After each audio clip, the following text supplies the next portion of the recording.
Billionaire mocked. Save me from bankruptcy and I'll marry you. Black Maid fixes everything. If you save me, I'll marry you. The silence of the C-suite floor shatters like glass. 2 a.m. Los Angeles glitters. Beyond the windows on the 48th floor, a city of promises and overdue bills, the air conditioning blows cold. The scent of burnt coffee, storm ozone, cleaning products, monitors flicker red. At the center, Brandon Hawley, white shirt with rolled-up sleeves, loosened tie, broad shoulders. Light blonde hair falling over his forehead. Blue-gray eyes that haven't slept. On the screen, margin call, 7 a.m., Amara Sinclair pushes the cleaning cart. Immaculate uniform. Sheer gloves. Shining black skin reflecting the blue light of the screens. Low bun, steady posture. She stops 1 step from the glass desk, the Hale Tech logo etched into it like a family crest. Brandon doesn't even look. He raises his cup. Bring another. Strong. She looks at the empty cup. I don't serve coffee. He lifts his eyes, notices her badge. Amara. The name sounds different in his mouth. Good evening. And a crooked smile.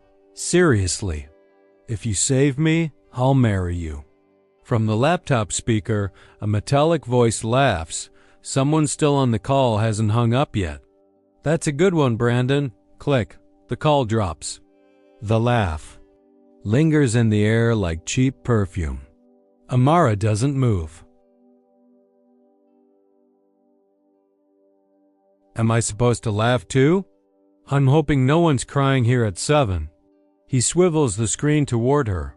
Red lines, plunging graphs, 1 fat number in the negative. Know what a margin call is? I do. Good. Then you know. It's already too late. She picks up a crumpled napkin near the keyboard and underneath finds a printed draft. Header. Order 14B repeated approval lines. After hours timestamps. It pokes at her mind. Too late is when we decide not to look, she says, folding the paper neatly and putting it back on the desk aligned. Mess doesn't just appear. It grows when people pretend they don't see it. Brandon tilts his head, studies her. Got an MBA hidden in that cart? I've got 2 eyes that count. Count what? That somebody's been putting their hands where they shouldn't. That's a serious accusation, Miss Sinclair. That's a serious observation, Mr. Hawley. He steps closer, resting his fists on the desk. The Swiss watch gleams. I've got investors in New York wanting my hide by sunrise. You mop floors, Amara. You don't mop the books. I clean what I'm paid to clean. She nods toward the screen. But some things just jump out at you. He gives a short, tired laugh. You have no idea what you're getting into. I know when someone's trying to shrink me. Me? Anyone who laughs at working people isn't big. Just tall. The glass corridor gives her words a faint echo. Outside, rain cuts through helicopter lights. In the open office, rows of desks sleep like a graveyard of promises. In Beverly Hills, Brandon's staff dream of bonuses. In Inglewood, Amara's parents count bills to make it to the end of the month. 2 worlds separated by a highway and an idea. He straightens up. All right, let's play. He picks up a metal pen and spins it between his fingers. Rule number 1. Nobody touches my servers without clearance. Rule number 2. You stop treating me like a joke. And if I don't, then I stop listening. You need the job. And you need someone to tell you the truth. His eyes narrow, curiosity for the first time. He slides another file toward the edge. Spreadsheet with duplicate entries. Repeated vendors, digital signatures only seconds apart. The paper she straightened reveals a poorly closed staple, the rush of someone moving too fast. Who else saw this? He asks. Just you, and the person who did it. And you think the person who did is listening to us right now. She looks up at the ceiling. A camera with a barely visible red LED, or will be in a few minutes. Brandon drops the pen. The movement betrays urgency and fear. You're suggesting fraud? I'm suggesting someone here is dirtying the floor I clean. Name. I don't spit in the dark. He smiles sideways again, cynicism as armor. If you give me a name and I save the company, well, you already know the promise. I don't marry promises, but you save companies? I save what's right. They lock eyes. The sound of rain grows louder. Lightning cuts across the city. For a moment, everything is too clear. 20 minutes, he says, pointing to the chair in front of his desk. Sit. Convince me I'm not talking to some YouTube fairist. At 2 a.m, she doesn't sit. Tomorrow. I don't have a tomorrow. You do. You just don't have time. How many hours do you need? Enough to really look. The bank will kill me at 7. Then wake up early. Amara grabs the mop, pushes the cart. Stops at the glass door. Looks back. At him, a look with something of challenge and of care, like saying I don't owe you, but I don't want you to fall. How late do you work? He asks, almost softly. Until I'm done. You coming back? She tilts her head. Noted. The door slides open with a soft click. Her reflection vanishes from the glass. Brandon is left alone, surrounded by screaming numbers. He picks up the draft of Order 14B and rereads the timestamps. Something doesn't add up. In the hallway, the camera above the emergency exit blinks twice and shuts off. Inside a dark room behind blinds, a pair of eyes watch. Evan Mercer, CFO, breathes through his nose and sends a short text. She saw too much. Downstairs in the lobby, Amara crosses paths with the night security guard. Raining hard, he says. Rain falls where there's a cloud, she replies. And there's a big one here. When the elevator doors close, her phone buzzes with a strange notification. Access denied, finance server, 2:19 a.m. She hadn't tried to access anything. Someone used her name. The elevator doors had closed and the alert still buzzed in her palm. Access denied, finance server, 2:19 a.m. Not her doing. Someone used her name. Rain on the awning, mind lit up. At home, she opened her laptop, compared versions, cross-checked times. A pattern emerged. Order 14 billion's altered after hours. Anchor contracts with hidden clauses, vendor lock. At dawn, she reached the 48th floor with an envelope. The C-suite smelled of coffee and damp paper. Brandon stood alert. You came back. I said I would. She handed it over. Technical summary. Signed by me. I need 20 minutes. He read. Vendor lock, after hours approvals, duplicate emails. Duplicate? Identical messages from finance at times when no one was. In the building. Badge logs confirm it. She pointed to the charts. 14B switched at 11:47 p.m. Signature 3 minutes later. Camera shut off at 11:40, and the anchor contract hides a penalty in the fine print. This isn't carelessness. It's architecture. What's your hypothesis? Someone with admin access clones workflows and uses impossible hours. Everything points to the 14 billions, 20 minutes. 15's enough. On the monitor, screenshots in sequence. Tuesdays and Thursdays, batches every 7 minutes, empty building. Automation? Then why only in the adjustment weeks? And why do cameras go down 3 minutes before? Who else knows? Just me. And whoever's doing it, he let her sit beside him. Amara checked hashes, metadata, time server versus camera, 7-minute gap. She pulled identical emails, milliseconds apart, same internal route. Look at this anchor contract, white. Text on white at the bottom. Anyone who doesn't know won't see it. Whoever did it thought no one would look. I need protection for 20 minutes, and your decision. Do it. She sent the signed summary to him and to compliance. Now there's a trail. In the hallway, footsteps. Evan appeared, pale, charcoal gray suit. Liquidity, Brandon, now. 20 minutes, Brandon cut in. Amara froze in front of a log. The recipient compliance had a letter. Swapped in the domain. They created a mirror address. Oversight drops into a hole. How long? Months. Since the first anchor adjustment. Pop-up. Access revoked. Session ended. The lights flickered. Evan was watching.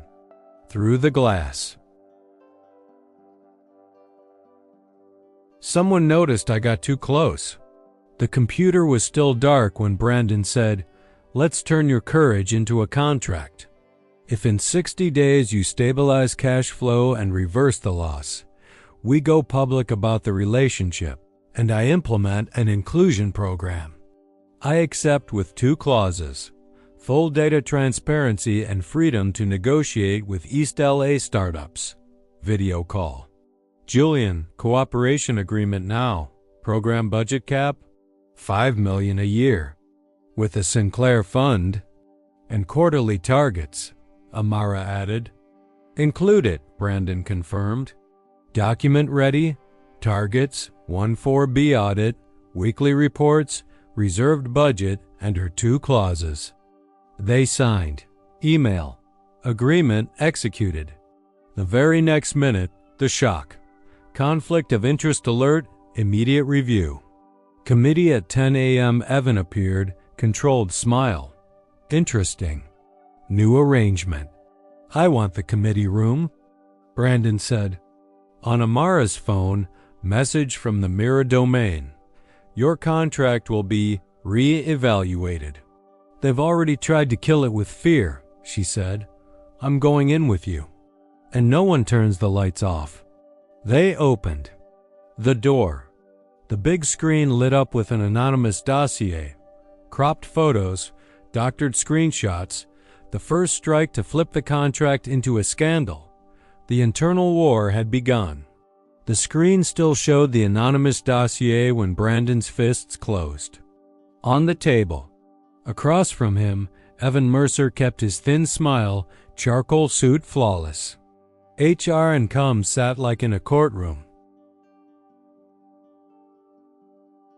This isn't an audit, it's a collage, Amara said. I want logs. Who accessed the finance server and when? Evan replied, far too cordial. We're on the same side, Miss Sinclair. This is protocol. Your proximity to strategic. Decisions is a conflict. Conflict is closing your eyes, Brandon cut in. IT report now and a litigation hold on all finance emails. The door opened. Julian walked in, blue folder and tablet. Evidence preservation notified. Any alteration, destruction. Full transparency, Evan said, already instructing.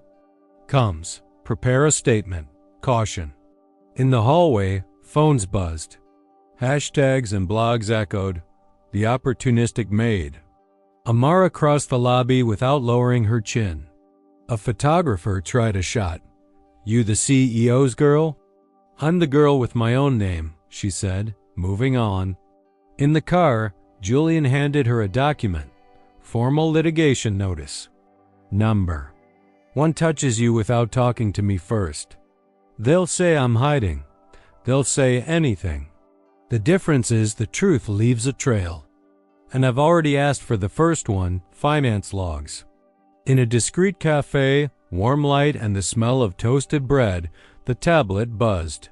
Preliminary report, Julian said. Authenticated access on Tuesdays and Thursdays after 10. P.M. And at 2:19 a.m., same night as my access denied, Amara pointed out. No badge in the building. Clue 2. Someone hit the server while everyone was asleep. 2 women walked in whispering. One phone lifted, another pulled it back. The air already carried judgment. Brandon arrived, tie loose. The board split. Evan talked to 2 directors. They keep repeating exposure. Somebody needs to repeat evidence, Amara said. They'll call you a distraction. Then look closely. What you're losing is the center. Julian added. Anonymous threads come from the same IP block. Coordinated campaign. And there are 2 compliance domains. One real, one mirrored. They want it to look spontaneous, Amara said. It's choreography. Brandon's phone vibrated. Message from Evan. Don't expose yourself. Leave it to me. He doesn't ask, Amara said. Pushing you aside. Is the plan. No private talks with him, Julian advised. And mirror the logs to an external vault. The headline swelled. On the internet, a neutral note called for prudence. It felt like a gag. The barista set down a coffee. On the house. My dad cleaned offices his whole life. Good. Luck. The gesture cracked a line of light. Back in IT? Cold room, racks gleaming. A technician handed over a flash drive. This week's records. The pattern repeated. After hours access, cameras going down 3 minutes before changes. That's enough to demand an external audit and alert the board, Julian said. As they left, Amara's phone vibrated. Unknown number. Don't trust the cameras from floors 42 to 48. The feed is mirrored. I have a backup. Today, 7 p.m., sublevel B3. Just you. Could be a trap, Julian said, or the first real thread. New message. I'm not on your team. I'm nobody. I've cleaned floors too. Amara looked out at the city and nodded. We go carefully. I'll stay 15 meters back, Julian said. I'm going, Amara replied. Amara's first small miracle would come from where no one expected. Before the sublevel meeting, the day demanded results. Amara arrived early, uniform immaculate, low bun, black skin glowing under the white hallway light. On her clipboard, the map she'd drawn at dawn. Smaller suppliers with real margins, short deadlines, quick delivery. In the glass-walled meeting room, executives lined up pens like lining up trenches. Brandon came in last, navy suit, eyes tired but alert. 15 minutes, he said. Show me where we breathe. Amara projected 3 proposals. Contract 1. Byte Bend, East LA, Cloud Optimization. Swap idle instances for an elastic plan. Estimated savings, $180,000 per quarter. Payment in 30 days, no hidden penalty. Slide change. Contract 2. VerdGrid. Weekend data center maintenance on-demand team. Cuts fixed cost by 22%. In return, social clause for training young local techs. New slide. Contract 3. PicoCents, fraud detection on duplicate invoices. First 60 days in pilot, paid. On recovery. If there's no return, it ends with no penalty. Evan Mercer folded his arms, charcoal suit without a thread out of place. And trust? Neighborhood startups? Risky. Risky is overpaying for comfort, Amara replied. And comfort. Got us here. An operations director cleared his throat. And the toxic contract? I've already spoken to Procurex, she said, turning to a spreadsheet with color-coded columns. Renegotiation. Drop of 19% in minimum monthly, removal of auto-renewal, and exit without penalty after 6 months if SLA isn't met. Either. They ease up or we'll have legal grounds to walk. She handed over a paper with a counter-proposal stamped. Signed by their legal team. Silence. The air smelled of fresh coffee and printer-warmed paper. Brandon broke the tension. Full support. We start the 3 smaller contracts today. Procurex, renegotiation under urgent terms. Evan smiled without lifting his cheeks. We're yielding to outside pressure. The company's image, as long as I'm CEO, she speaks, Brandon cut in firm. Anyone who disagrees, bring numbers by day's end. And no mysterious archived versions. Eyes turned to Amara, some with respect, others with resentment. She held her ground. One detail, VerdGrid needs payment in 15 days to lock in their tech team. In return, they dropped the mobilization fee. Done, Brandon said, signing on the tablet. Make it happen. The first hours ran like a tuned engine. Phone calls, emails, quick responses. On the other end, young, steady voices from East LA confirmed deadlines, dates, no trick clauses. By 3 p.m., the first report showed green where everything had been red. Contracted savings already cutting the projected cash deficit for the next 4 weeks. By late afternoon, though, the building showed its other face, the small hostilities. 2 employees whispered when they saw her in the hall. A comms assistant let slip, too low to be innocent. High-risk romance. Amara kept her spine straight. Her heart, though, felt the invisible weight. On the way home, her old Honda coughed on the parking ramp and died. Smell of gas and rust, an orange light on the dash blinking like a bad omen. Amara rested her forehead on the wheel for a second, breathed. Not today. The sound of shoes on concrete announced Brandon before his voice. Trouble? My car decided to negotiate with me, she answered with a tired half smile. Get in, I'll drive you. He opened the SUV door, the interior smelling of leather and mint. A fine rain was starting again, giving the city a damp shine. Traffic swallowed Wilshire. A fallen tree blocked the road. Brandon detoured through smaller streets until stopping at a glass building with a discreet garden. The shortcut goes through here. We'll go up, you can have some water. We wait for the road to clear, and I'll take you. I don't want to bother you, she said, already opening the door. I have a meeting at 7. It won't take long. His apartment was a study in restraint. Clean lines, gray tones, black and white art.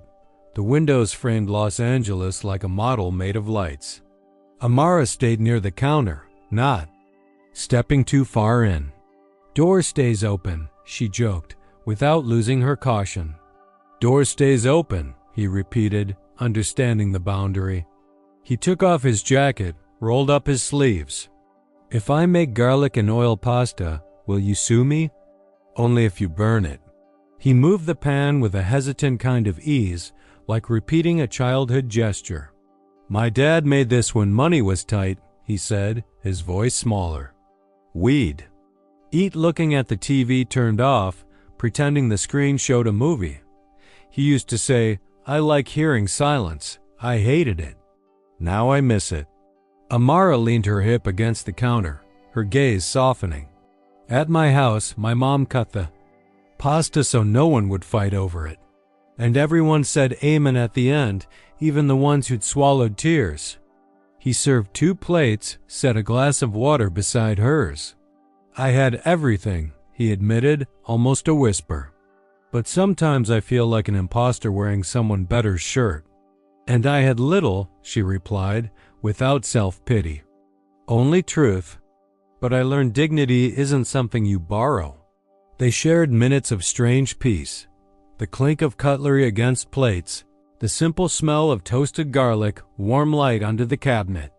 Amara laughed when he added too much pepper. That's criminal. Noted, he smiled, finally relaxed.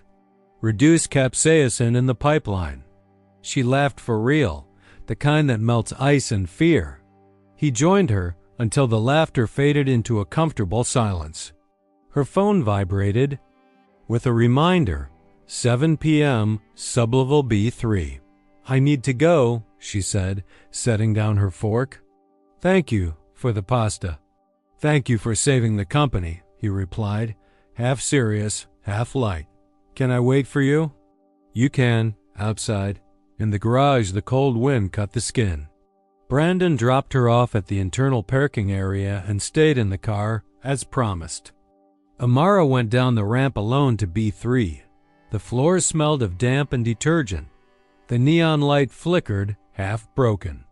A cleaning cart sat near the fire door.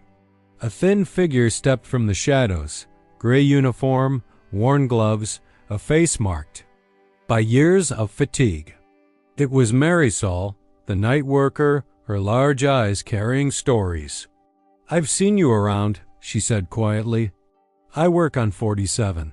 Yesterday I found this under the CFO's desk." She pulled from her pocket a scratched metal flash drive, its label half torn. "No one looks at us." I looked at the floor. Amara took it with her vinyl gloves, handling it carefully. The cold metal ran up her arm.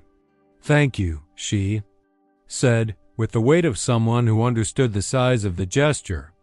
"You saved more than you think." "I didn't save. I just returned what isn't mine." Marisol pointed to the corner camera. "That one doesn't record." "Just there to scare people. Hardly anyone knows." "How can I thank you? Don't forget us when everything changes." "I won't forget." Back in the car, she handed the flash drive to Brandon. "Chain of custody," she explained. "Julian needs to clone this now." Minutes later, the three of them were in a small IT room, cold as winter. Julian connected the drive to an isolated offline computer. Files opened. Drafts of spreadsheets named Draft Final V3.XLSX. Price Adjustment 14B.XLSX. Alt. Anchors Summary.XLSX. In each one, cells matched the official versions except for altered values before each closing. Deleted comments were recovered by the tool. Squeeze 2% here and make it up in the next batch. Julian took a deep breath. This proves a pattern, and points to who's making changes before business hours. He looked at Amara. "Tomorrow morning we open this in front of the board." Brandon nodded, but his jaw tightened. In his blue-gray eyes, a shine of triumph mixed with fear. When the pieces fit, the noise draws predators. By dawn, the financial dashboard shifted from bright red to a manageable orange. Savings from the new contracts, plus suspension of abusive clauses, gave the cash flow a breath. For the first time in weeks, the company didn't look like it was bleeding. And that was exactly when the air turned colder. A notification hit all three of their phones almost at once. Emergency security update, temporary, finance server under forced maintenance. Minutes later, another message, Kurt. Signed, compliance. Preliminary report shows external diversion linked to credentials of a recently promoted employee. Julian closed his eyes for a second, like praying without words. Amara felt the floor shift an inch. Brandon touched the inside pocket of his jacket, where he kept the contract, as if the paper could hold the walls up. When the cash began to breathe, Evan pulled the pin. The forced maintenance warning had barely vanished. From the screens when the building filled with a thick, almost electric tension, the elevator doors opened on the 48th floor and two men in dark suits, metal badges at their waists, walked straight into Brandon's office. A third, taller, carried a black folder. In the hallway, the sound of heels on marble floor marked a countdown. Julian was in the meeting room with Amara and Brandon when internal security came in.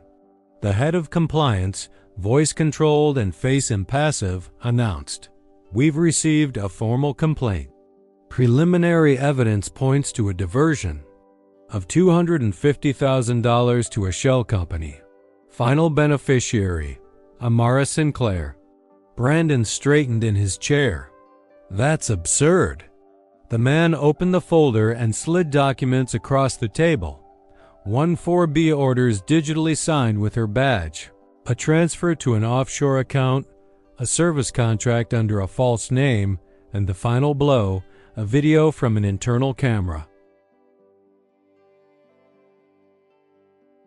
On the screen, Amara, wearing the same clothes as 2 days ago, typing at a terminal on the 47th floor. The timestamp read 11:52 p.m. The digital signature appeared seconds later. Amara stood, eyes locked on the video. At that time I was home. I have building entry records, lobby camera footage. Maybe you came back, Evan suggested from the doorway, a smile that never reached his eyes.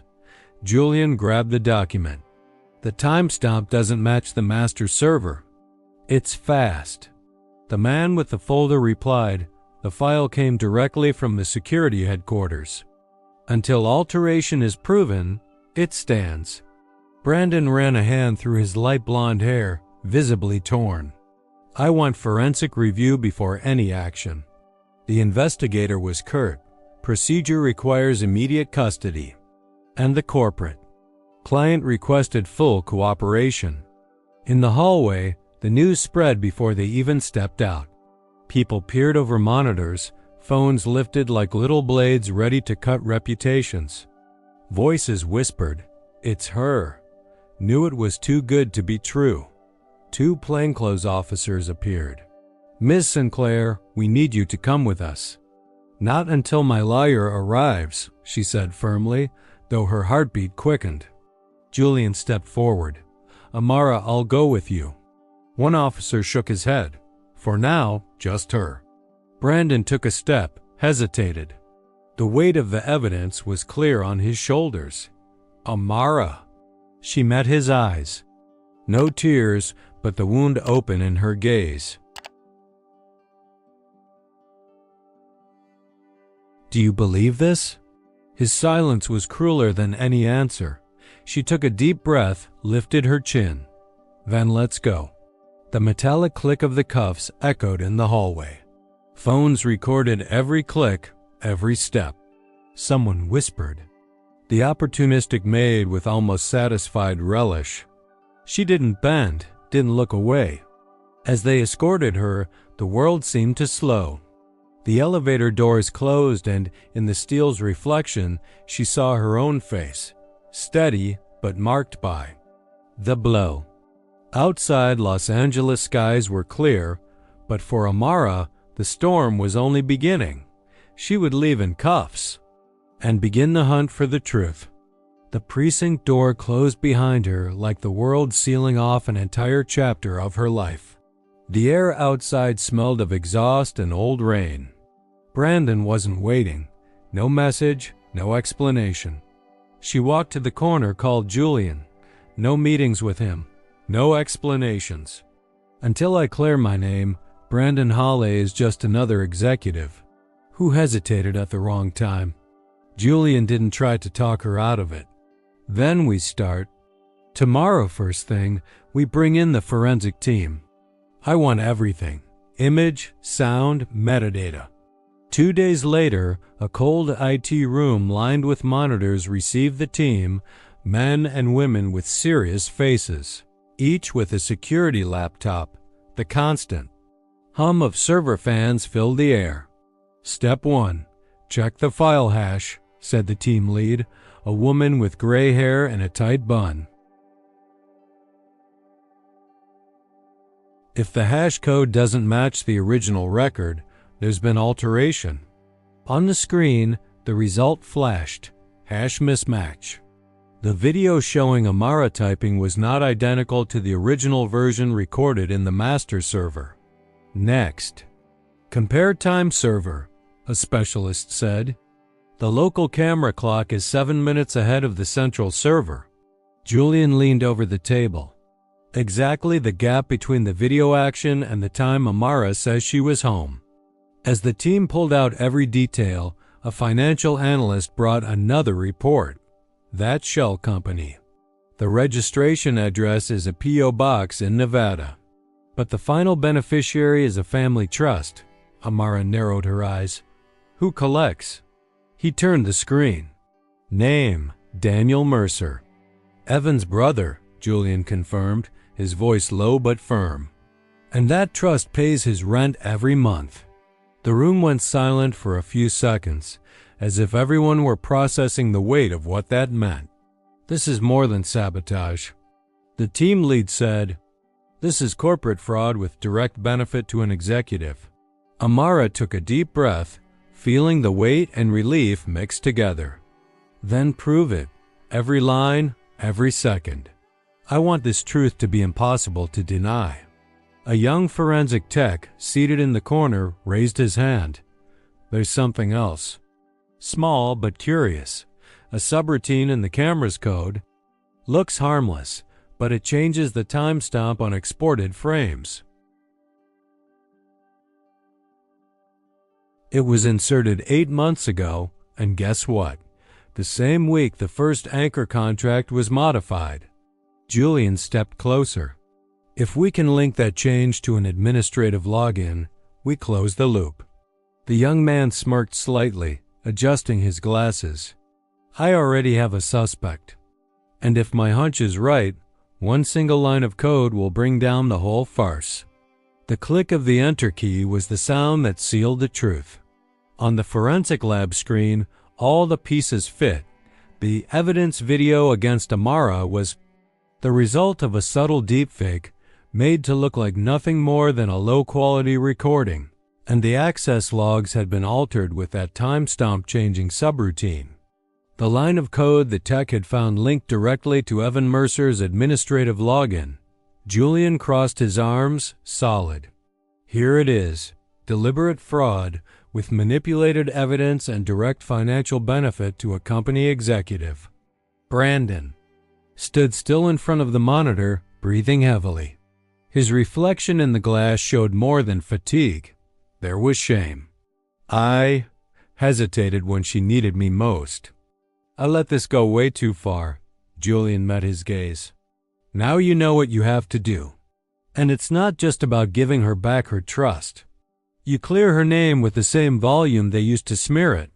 Hours later, already night, Brandon drove through the streets of Inglewood.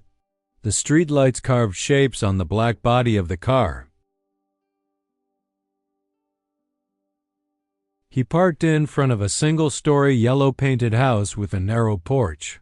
From the yard, the smell of hot food and strong seasoning escaped through the kitchen window. He clapped twice.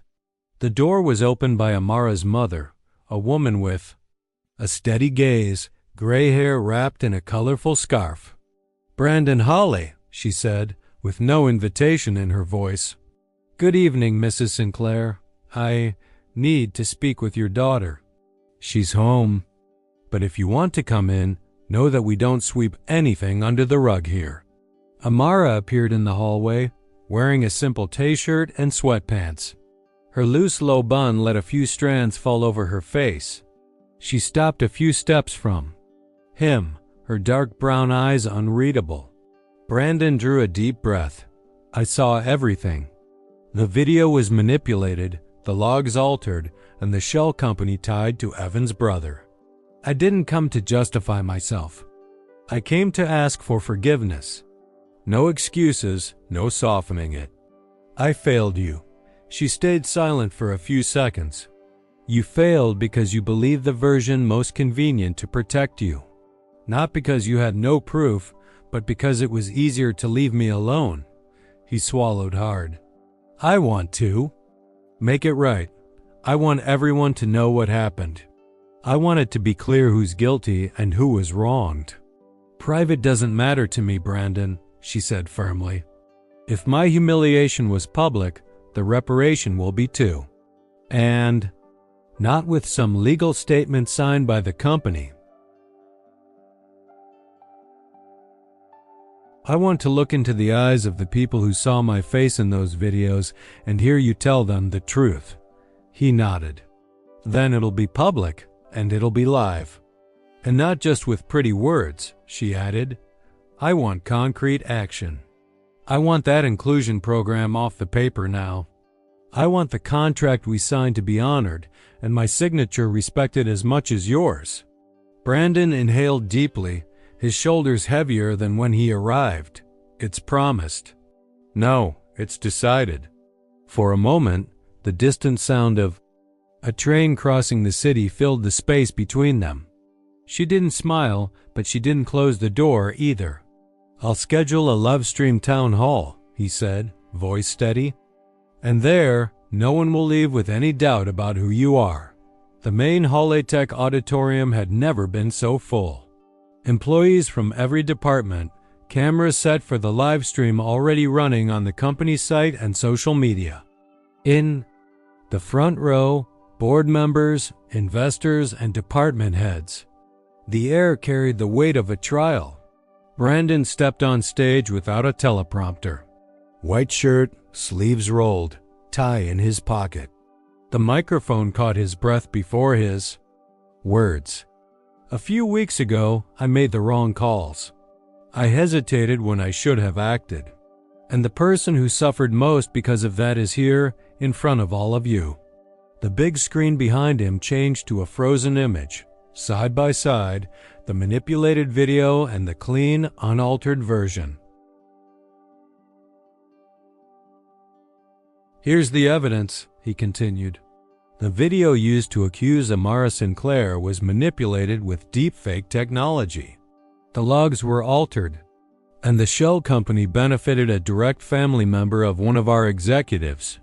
Murmurs spread across the audience. Evan Mercer, seated at the end of the board table, kept a neutral face, but the tension in his jaw gave him away.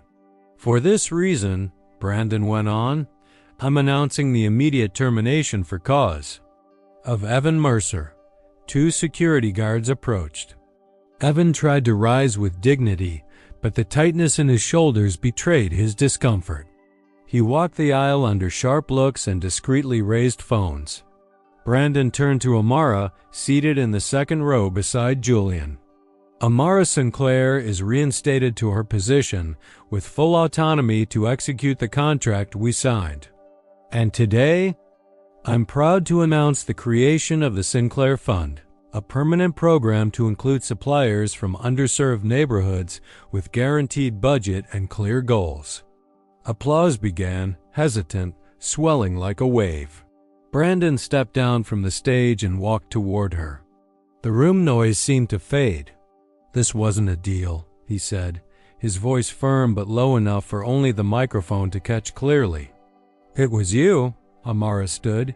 They embraced. It wasn't performance. It was recognition, gratitude, something that reached everyone in the room. The auditorium burst into genuine applause, not just polite clapping.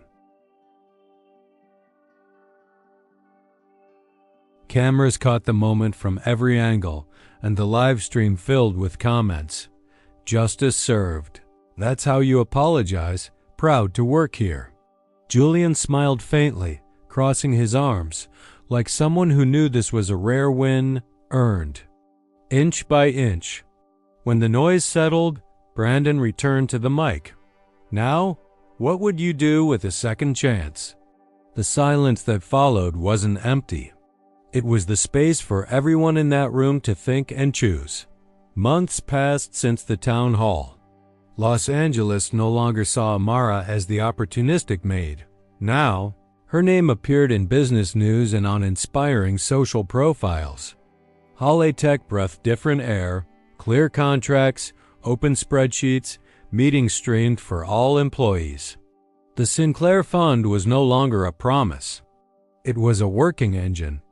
In 1 quarter, it had created 120 formal jobs and 15 technical scholarships for young people from low-income neighborhoods. In the new annex building with glass walls and bright rooms, Amara walked among the scholarship recipients as someone who recognized herself in their steps. A 19-year-old boy, badge hanging from his neck, stopped her in the hallway. If it wasn't for this program, I'd still be bussing tables at a fast food joint. Now I'm studying data security." She smiled, touching his shoulder. "What? Matters isn't where you come from. It's how far you're willing to go." Meanwhile, Brandon had changed too.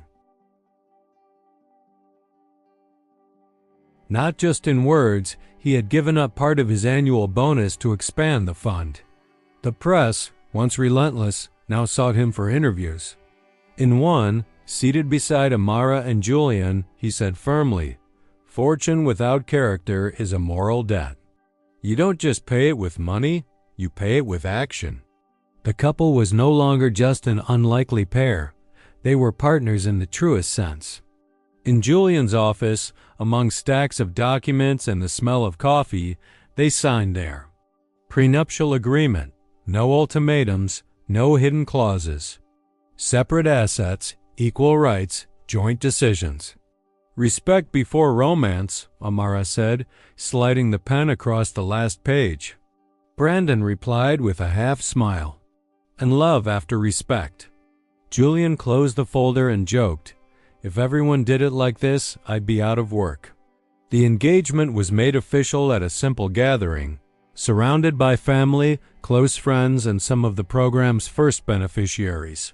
There was no ostentation, just soft music, the smell of home-cooked food, and late afternoon light pouring through the windows. Amara's mother, in a blue dress, took both their hands and said, "I see character in the eyes of who you are together."